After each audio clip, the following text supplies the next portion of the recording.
সকালে মাংস, রাইতে মাংস, দুপুরে মাংস, বুঝতো খাইতে খাইতে এখন আমরা কি করেছি, ভর্তা ফ্যামিলি হয়ে গেছি। এই যে মুস্কান, এই যে ভর্তা খায় না, তাও মুস্কান ও পছন্দ করেছে, খাচ্ছে না মুস্কান? কেমন কেমন স্বাদ মা? অনেক মজা। খাও দাদি লো। গরম গরম ভাতের সাথে কে কে পছন্দ করেন ভর্তা, যদি খেতে চান আমাদের বাসায় চলে আসেন। আজকে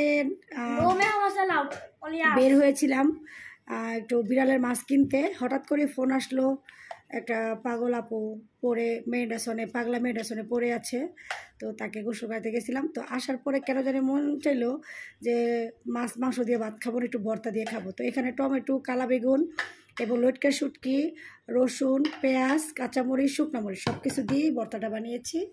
এই যে দেখতে পাচ্ছেন, খাইলে চলে আসেন নাকি? সকালে